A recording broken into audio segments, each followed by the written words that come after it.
Well, welcome back, and we're looking this time at reactions of alkenes. So far we've named our different families, looked at what a homologous series is, we can draw structures of them, but now we're going to start to learn how they react and what we can do with them and how we go about building other molecules from these. So our alkenes is our homologous series, or our family of compounds which contains at least one double bond. Okay, so we have the formula CnH2n, and this is what we're looking about when we're talking about alkenes. They occur naturally in small quantities, but we tend to get the most of the alkene, so either if they're ethene or hexene or anything like that, we tend to source these from fossil fuels. And we get them by a chemical process that we call cracking of oil, which is part of the refining of the crude oil process. This then provides us with starting materials for plastics and polymers, which we will look at in our next video. And also we tend to use alkenes, which we find in polyunsaturated oils for the production of margarines and other food products like that. We can also generate alcohol molecules from alkenes as well, as we will learn. So these, just remembering that these are unsaturated molecules, okay, so they're an unsaturated hydrocarbon because they contain a double bond. And because of this, the double bond that we see, so if we think about a carbon-carbon single bond, so this one here, that would have a high bond enthalpy. It would take a fair amount of energy to break that. And we know that a double bond is stronger than a single bond. But when we're talking about reactivity, we're not breaking both of these. We're just having to break one. So the single bond stays in contact with each other. So that single bond between the two carbon atoms stays intact. And it's just the double bond, this pi bond here, that breaks. And when it breaks, we tend to be able to add things across either side of it. So we're looking at the reactivity of that second part, not the first part. That single bond still stays intact all the time. So one of the reactions we know that alkenes can undergo is, of course, combustion reactions. Any hydrocarbon can also be thought of as a fuel, which means that it will burn in the presence of oxygen and it will release large amounts of energy. It's a highly exothermic reaction. Okay, but we do need to, if you remember, overcome the activation energy in order for that to occur. So when this occurs, when we have complete combustion, we get carbon dioxide, which is a clear and colorless, odorless gas, and water. However, we can also get incomplete combustion when this process doesn't go completely. This is when we haven't got sufficient oxygen to fully drive the carbon all the way through to carbon dioxide. So sometimes we get carbon monoxide, which is quite deadly and poisonous. We can also get a buildup of black soot, which you should have seen when we did our comparing hydrocarbons prac. Where you had to put the tile into the flame, and in the safety flame, like on this picture here, we can see the buildup of this black soot, whereas in the working flame, where we have more complete combustion going on, you don't get that buildup of soot or gunk on the bottom of your equipment, which is why we use it. So let's look at this. All the reactions that we're going to look at within the scope of the IB are called addition reactions. This means that we are adding something across the double bond. Okay, so if we have one reactant, which is our alkene, such as this one here, which is ethene, and we react it with something else, what's going to happen is we're going to break apart this bond here. One part of the molecule is going to attach to one end of the double bond, and the other part is going to attach to the other end. When that happens, we get the formation of the double bond has now gone, and we have two new single bonds forming. So we can see here that the X has attached itself to this carbon, the Y has attached itself to this carbon, and now we have a saturated hydrocarbon where we've got all single bonds. So one way to think of this is that all the atoms that are in our reactants end up in a single product. There's only one product, everything gets added together. So we can do this with a number of different compounds and different things that we can add across. Of course, we can do it with any of our halogens, so such as this example here where we look at Cl2, where we have ethene reacting with chlorine gas. We'll add a chlorine on each side of us, giving us 1,2-dichloroethane. Remembering that we have single bonds now, so the ending of our name changes to ANE. This reaction will happen quite readily at room temperature and doesn't require light or anything else. We will talk about how we can convert to chloroalkanes starting from alkanes, but that will come up later, and that requires a couple of other things to make the reaction go. The double bond is more reactive, however, so when we put it in with chlorine, or we can use any of the other halogens such as bromine, so Br2 or I2 or F2, they will readily react across the double bond.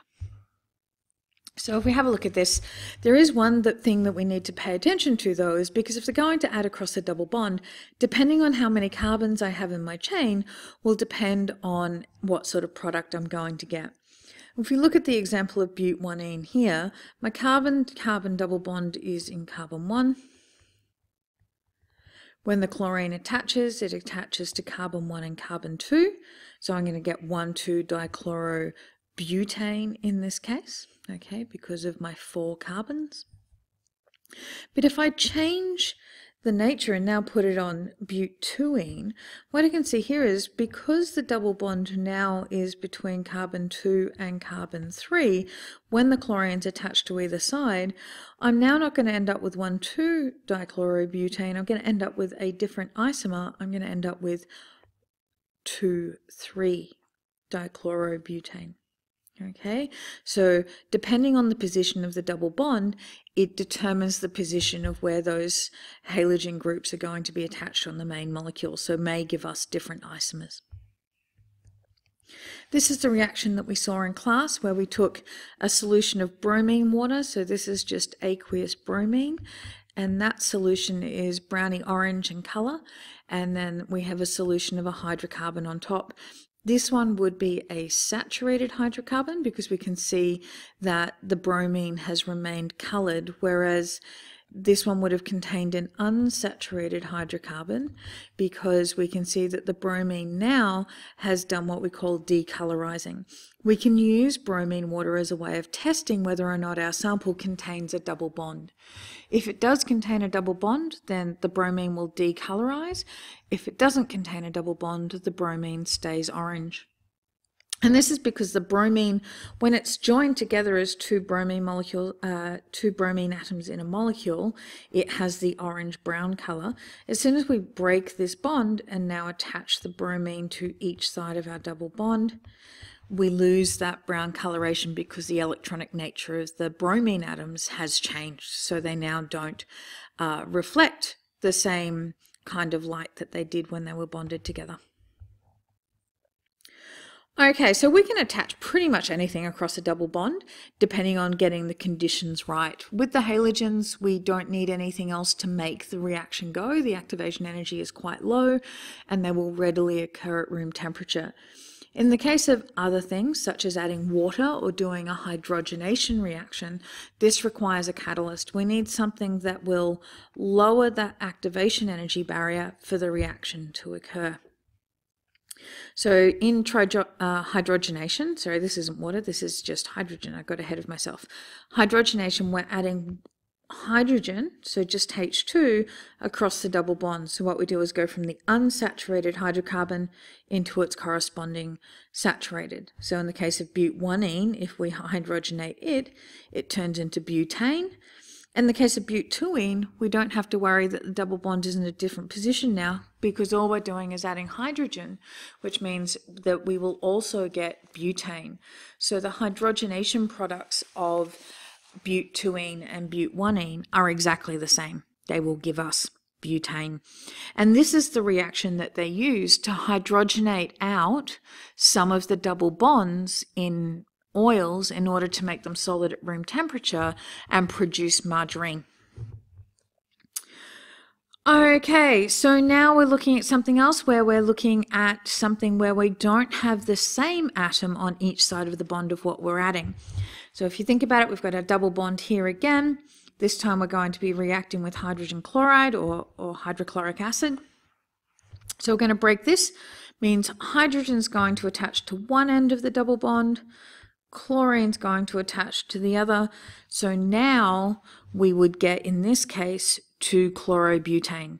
Doesn't matter which end, 1, 2, 3, 4, or 1, 2, 3, 4 that I number from. It will still be 2-chlorobutane.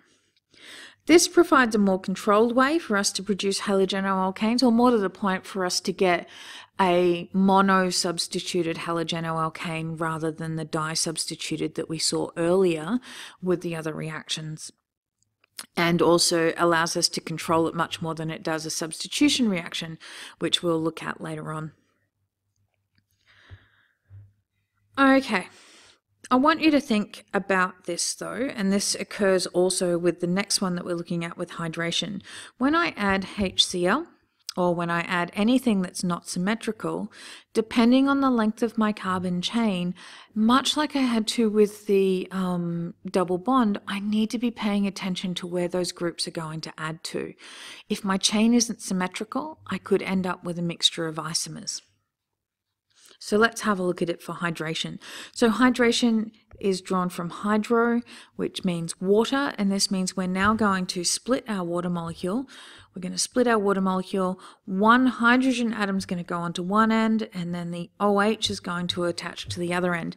And this is how we can make alcohols, or the alcohol functional groups. Okay, this one again needs to be done in the presence of a catalyst, and this catalyst must be phosphoric acid. Okay, so H3PO4.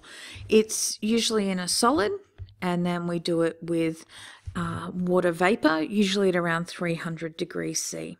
Okay, with each of these reactions, you do need to be able to give what the product would be along with the reagents that is used for it. So in the previous one with our hydrogenation, I didn't highlight it, but if we go back and have a look at it, you can see here that we have nickel and 180 degrees here. The reactions for hydrogenation are always done with a metal catalyst, and nickel is the most common. Okay, back to our hydration. So we're splitting the water molecule, we're adding one hydrogen onto one side and an OH onto the other, so ethane will turn into ethanol.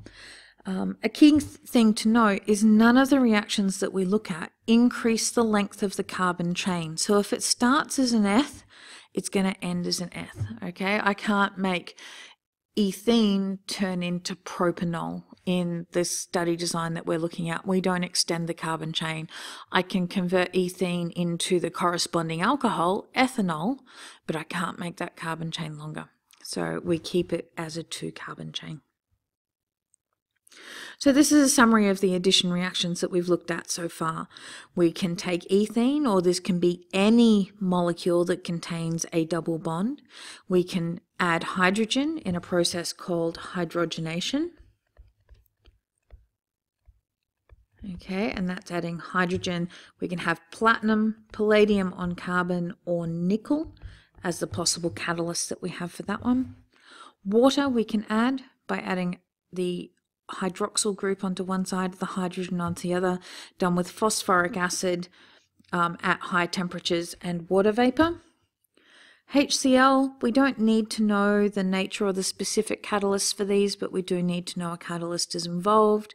And then Br2, there's no catalyst required, and this is the same for Cl2, F2 and I2 as well. They don't require a catalyst. With HCl, it could also be HBr or HF as well, any of those hydrogen halides. And that's it for addition reactions of small molecules. The next ones that we will look at is polymers formed by the creation of addition reactions.